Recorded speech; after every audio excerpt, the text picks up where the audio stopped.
Hello, you can call me Evie. I wanted to tell my story because it was absolutely terrifying at the time it happened. It all started on the morning of February 14th, 2018. I was in middle school at the time, and the campus was buzzing with life. Guys were running around with gifts for their girlfriends, girlfriends were handing out gifts to their boyfriends, and friends were exchanging candies. All in all, everything was fairly normal. Now, I wasn't popular per se, but I knew everyone and everyone sort of knew me. I preferred to hang around with a small group of close friends though, because being around too many people made me very anxious. During lunch, I was hanging around with my usual group of friends, which consisted of 2 girls, Alex and Mia, and 3 guys, Nico, Adrian, and Elijah. Valentine's Day of all days made me even more anxious. A lot of people would try to join our group because my friend Adrian attracted a lot of girls. My friend Mia was also very attractive and a sweetheart as well, so a lot of guys would come over for her. I began to feel a bit overwhelmed by all these people, so I slipped out of my group and headed to my secret hiding place. Really though, it was just a bench that was sort of out of the way in a field hidden by some trees. No one really went out there since it was so far, so it was a good place to kind of recollect and catch my breath. As I was reading through a book I had, I could hear someone getting closer to me. I looked up to see this guy named Emmanuel. When I saw Emmanuel, I instantly started to freak out. He always seemed to have this sort of weird infatuation with me. Every day he would force himself on me, randomly touching me, trying to kiss me, yelling that he liked me in my face. Believe it or not, I would even see him wandering around my neighborhood, and he didn't live anywhere near there. I decided to play it cool and continued reading. All of a sudden, he just grabbed the book right out of my hands. "Hey, what the hell, man? I was reading that," I yelled. He simply responded, "Sorry, I just wanted your attention." I was still angry, but I tried to calm myself down. "Alright, well, what do you want?" "I really like you. I want you to be my girlfriend. I swear I'll treat you like a queen." After he said that, he handed me a box of chocolates and this stuffed bear. Actually, I thought it was quite a nice gesture. I always felt uncomfortable when he was around though, so I told him that even though it was very sweet of him, I was already in a relationship. That was of course not true. The instant the words left my mouth, he turned from being nice to extremely angry. He screamed at me, asking how dare I date someone that was not him. I tried to get up to leave, but he grabbed my arm and shoved me back down and forcefully kissed me, with tongue and all. It was gross. I tried to push him off of me, but he was way stronger than I was. I screamed for help at the top of my lungs, but he quickly covered over my mouth. I bit his hand and kicked him in the balls. He was shocked. I broke free and ran to my friend group. He yelled behind me, screaming out how he would rape me and kill me. Obviously, the on-duty guards heard this and immediately took action. I just wanted to get to the safety of my group though, so I kept running until I bumped into Adrian. I grabbed a hold of him and cried my eyes out. He comforted me until I was ready to talk to him. I told him everything that happened when I was called into the principal's office. They had me explain everything, and the police were called right away. It was a really long day, and I just wanted to go home. After I told them what happened, I was allowed to leave for home early. I later found out that in his house he had built a shrine for me with pictures of me doing various things, walking my dog, eating in the living room with my family. He'd even taken photos of me changing. It was horrible and traumatizing, so I hope I never have to meet him again.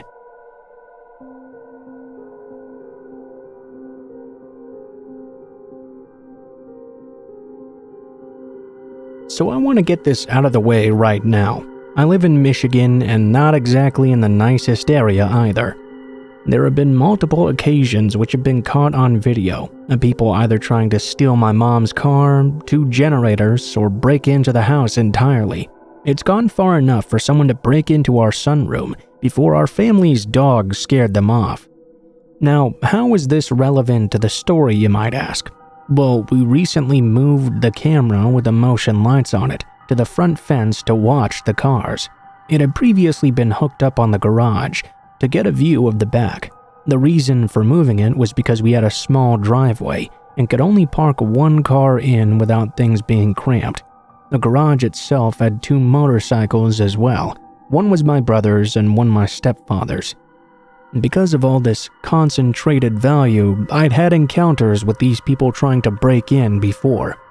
I even caught them in the car one time and have caught them 3 times in the backyard. Now we get to the actual relevance of this whole post. 2 nights ago, I was taking the garbage out. It was around 10 to 10:30 p.m. I wanted to do it before I got on the game because I knew I'd forget if I didn't. I tossed everything in the bin. There was considerable space between our 3 garbage cans, and after I tossed them in the first one, I heard something scurrying off. Without our motion light on, I couldn't exactly tell what it was since it was pitch black outside. I wasn't too scared though.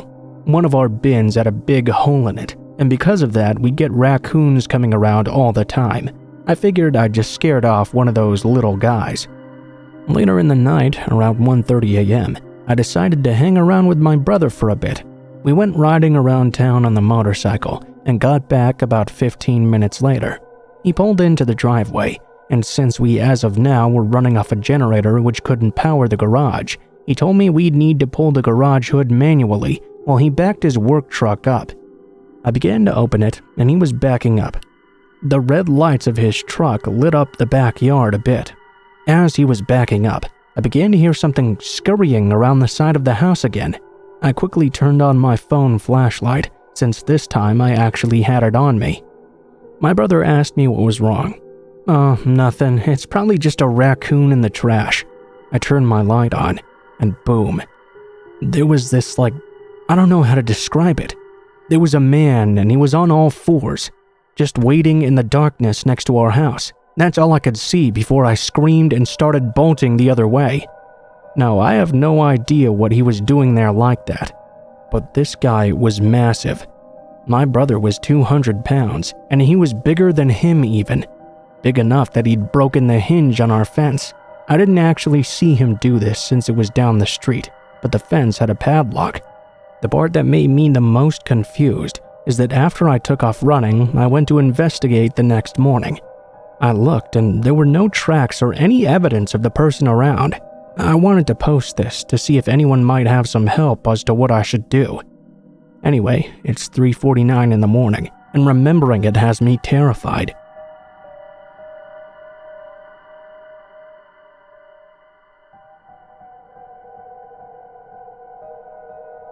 I must have told this story over 100 times, and despite being the most terrifying thing that's ever happened to me, I've come to appreciate that it makes for a great story.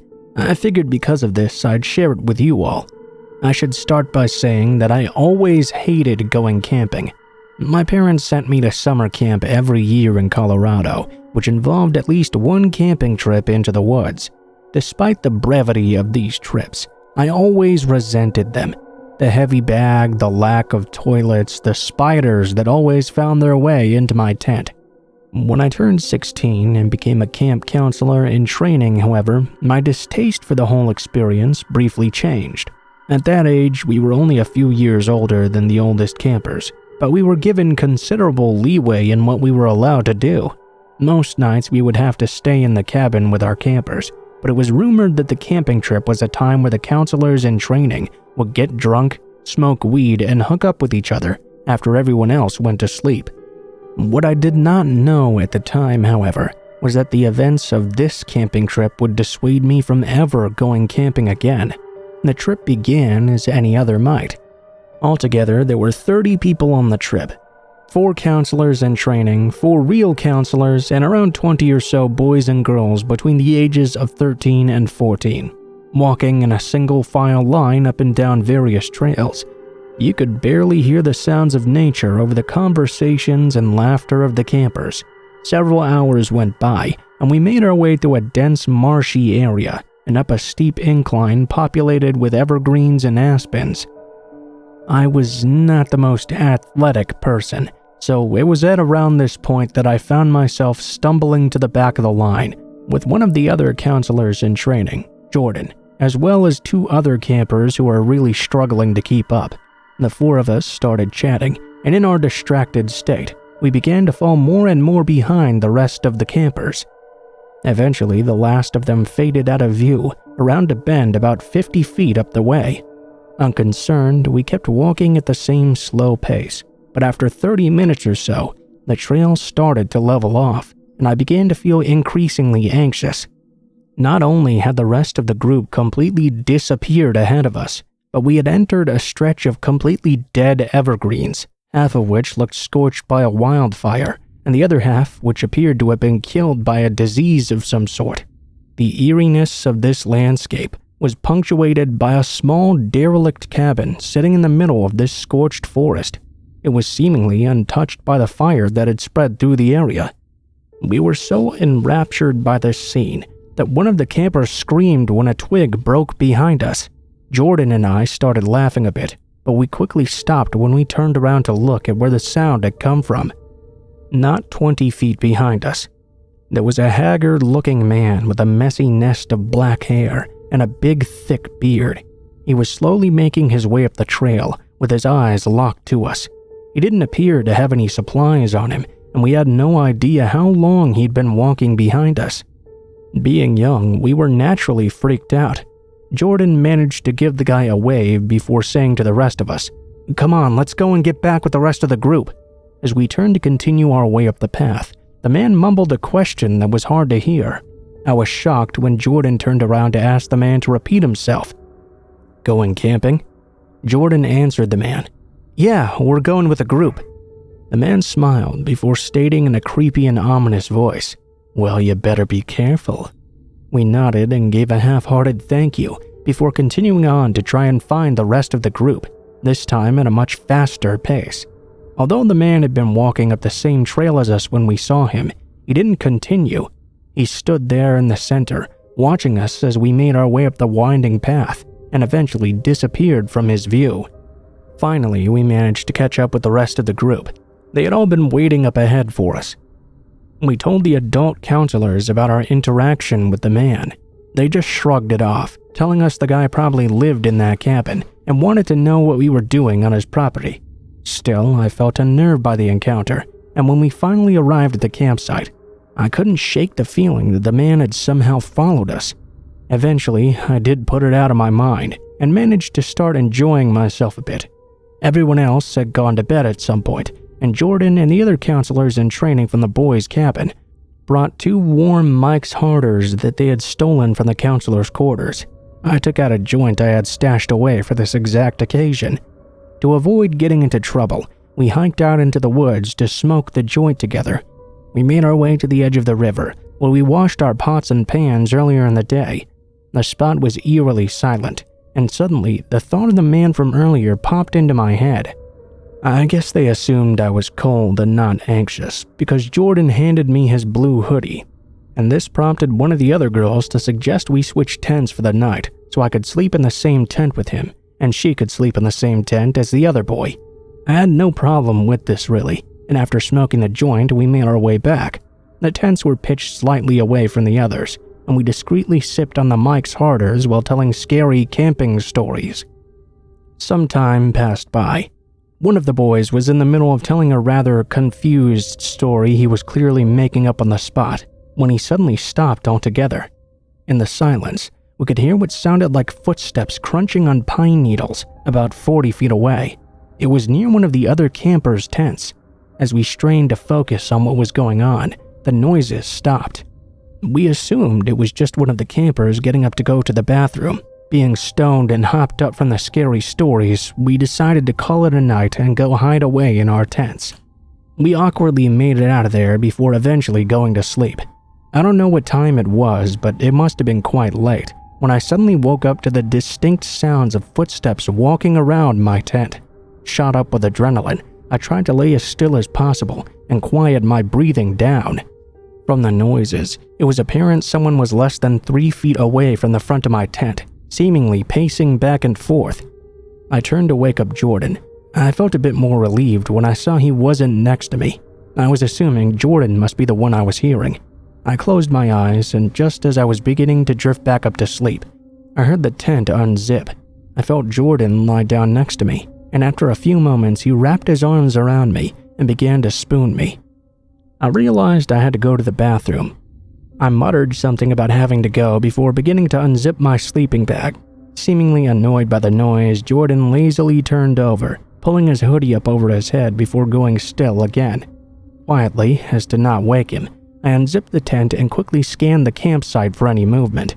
Comforting myself that Jordan had just gone to pee and was fine, I put my shoes on and began making the trek across our campsite to the designated zone. I just made it to the area and pulled my pants down when I heard the rustling coming from the campsite. Someone was rummaging through our supplies and bags. Still slightly drunk, I pulled my pants up and in my haste, lost my balance. I tried to catch myself with a branch that snapped as I grabbed it. I tried to gather myself as quietly as I could, but when I managed to look up, I could see a figure in the darkness making its way across our campsite in my direction. Before I could even think, I was blinded by the bright light of a flashlight shining directly into my eyes. The light was getting bigger, so whoever this was coming right toward me. Frozen and panicked, I watched as the figure came right in front of me, before I heard Jordan's voice call out, "Hey, sorry I scared you, it's just me." I breathed a sigh of relief. Then Jordan asked something that really confused me though. "Hey, have you seen my blue hoodie anywhere? I know you gave it back to me, but I think one of the campers must have stolen it from my bag or something while I was sleeping." After a brief pause, I managed to stutter out, "But you were just wearing it when you got back in the tent." "What are you talking about?" he said. "It's been missing since we got back from the river. I even went down there to see if you had left it by accident, but after I couldn't find it, I went to check the boys' bags, and that's when I saw you." My confusion quickly turned to sheer terror as I realized the person who climbed into the tent with me just moments prior was not Jordan. Sensing that something was wrong, Jordan asked me what happened. I managed to choke out that whoever stole his item was sleeping in our tent. Not believing me, he insisted on walking back to check it out. As slowly and quietly as possible, we made our way to the side of the tent. When Jordan flipped on his flashlight and shined it in through the nylon lining, he let out a high-pitched scream. We could both see the clear outline of a man's shadow lying still inside our tent. What happened next is a bit of a blur. We ran to the pod of tents on the other side of the campground where the older counselors were sleeping. We frantically unzipped their tent and started screaming for help. There was a man in our tent. I remember panic setting in as our counselors slowly and groggily woke up. After a bit of frantic yelling, they managed to understand the severity of the situation. A commotion broke out on the other side of camp near our tent. By the time they ran to the scene, however, they only found an unzipped tent and a bunch of our things littered on the ground. The man had apparently knocked them over or thrown them out during his escape. We heard the counselors radioing back down to the camp to call the police, and we could tell they were just as scared as we were. I don't think any of us got sleep after that. Luckily, we only had to wait a few hours for the sun to come up, and by that time, a few other people had arrived with guns to escort us back to camp. On our way back down, one of the campers found Jordan's jacket tied around one of the trees on the path, like some kind of marker. Needless to say, he didn't want it back, and we just left it there. To this day, I can't say for certain that the man in the tent was the same guy we ran into earlier on the trail, but his face and that night still haunt me.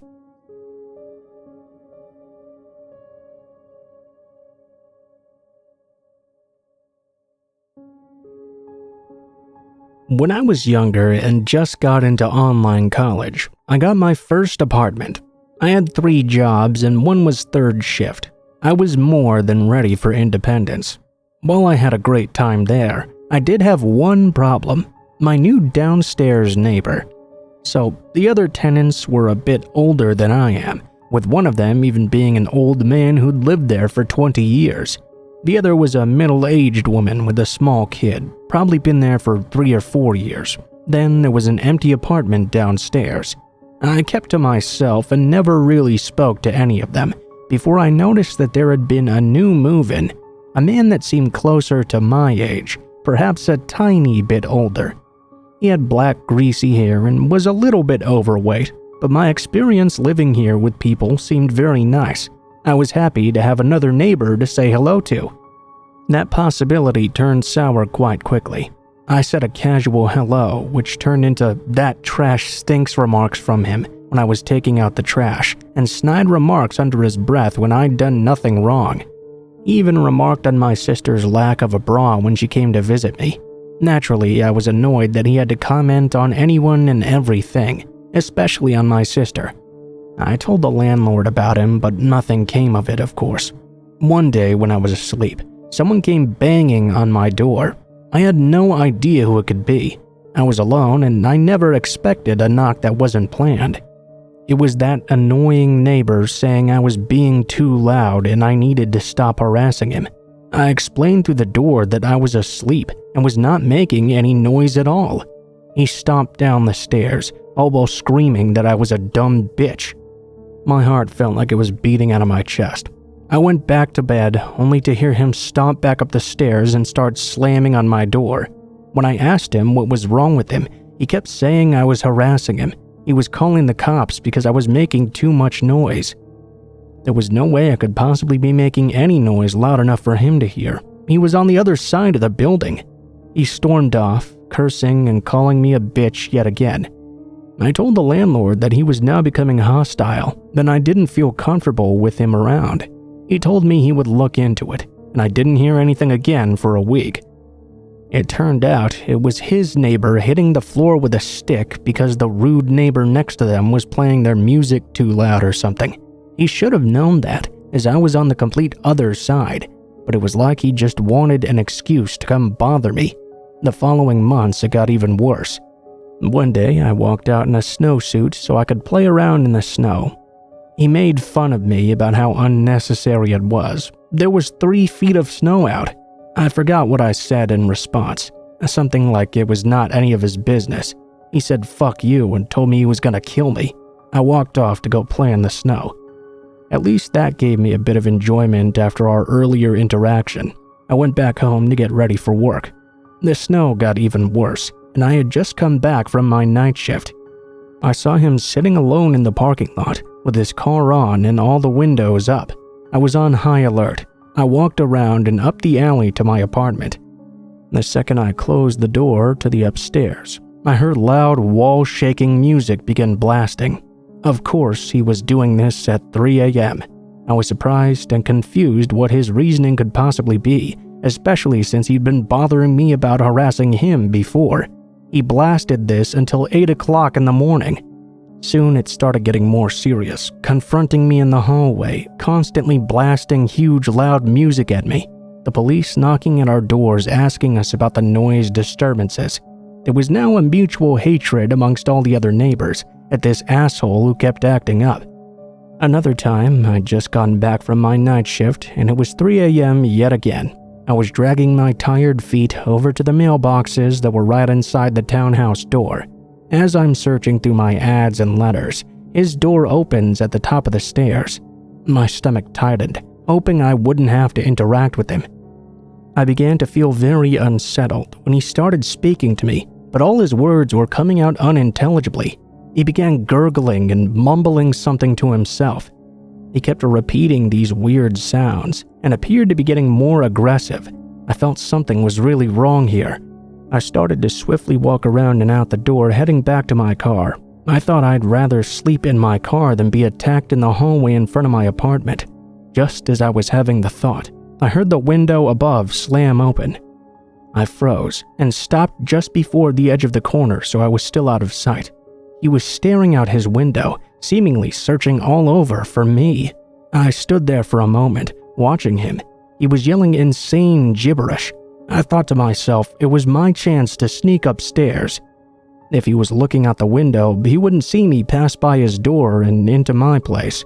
I sped up the stairs and passed his door to the second flight. Right as I reached the top, his door swung open with a big slam.